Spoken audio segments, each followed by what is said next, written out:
পরীক্ষামূলকভাবে আজ পদ্মা নদী পাড়ি দিল একটি ট্রেন। চলল ফরিদপুরের ভাঙ্গা থেকে পদ্মা সেতু হয়ে মাওয়া স্টেশন পর্যন্ত। রিপোর্ট করছেন আনোয়ার হোসেন, ক্যামেরায় ছিলেন হাবিবুর রহমান।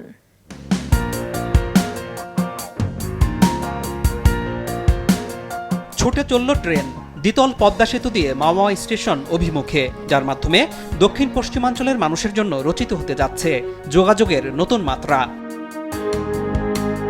দুপুর 1:20 ফরিদপুরের ভাঙ্গা থেকে মুন্সিগঞ্জের মাওয়ার উদ্দেশ্যে ছাড়ে এই পরীক্ষামূলক ট্রেন। রেলমন্ত্রী, গণমাধ্যমের কর্মীসহ রেল মন্ত্রণালয়ের কর্মকর্তারা হন যাত্রী।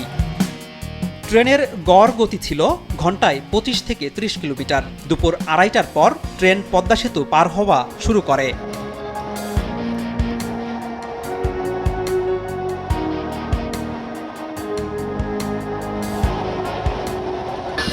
মোট 2 ঘন্টা সময় নিয়ে 3:20 42 কিলোমিটার পথ পাড়ি দিয়ে মাওয়া স্টেশনে পৌঁছায় ট্রেন। মাওয়া স্টেশনে রেলমন্ত্রী জানান, চলতি বছর সেপ্টেম্বর মাসেই ঢাকা থেকে ভাঙ্গা পর্যন্ত নিয়মিত চলাচল শুরু করবে ট্রেন। অগাস্ট মাসের মধ্যেই আমাদের কাজ সমাপ্ত হবে।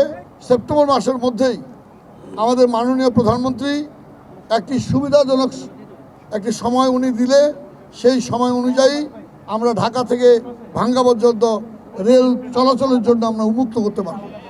পরীক্ষামূলক ট্রেন চালাতে পেরে খুশি চালক, যারা যাত্রী হয়েছেন তারাও আনন্দিত।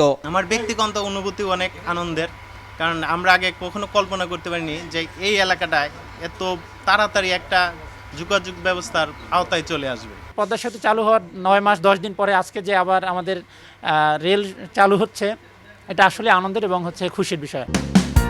প্রকল্প সংশ্লিষ্টরা জানান, প্রায় 39,247 কোটি টাকা ব্যয়ে ঢাকা থেকে যশোর পর্যন্ত 172 কিলোমিটার পদ্মা সেতু রেল লিঙ্ক প্রকল্প বাস্তবায়ন করা হচ্ছে। এ পর্যন্ত প্রকল্পের 74% কাজ এগিয়েছে। নির্মাণ সম্পন্ন হওয়ার কথা 2024 সালের জুনে। ঠিকাদার চায়না রেলওয়ে গ্রুপ লিমিটেড। এই রেল নেটওয়ার্কে ঢাকা থেকে যশোর এবং বিদ্যমান ভাঙ্গা, পাচুরিয়া, রাজবাড়ী সেকশনটিও রাজধানীর সাথে সংযুক্ত হবে, যার মাধ্যমে রচিত হবে জাতীয় ও আন্তর্দেশীয় রেল যোগাযোগের ভিত। পদ্মা সেতু উদ্বোধনের প্রায় 9.5 মাস পর আজ এই দ্বিতল সেতু দিয়ে প্রথমবারের মতো চালানো হলো পরীক্ষামূলকভাবে ট্রেন।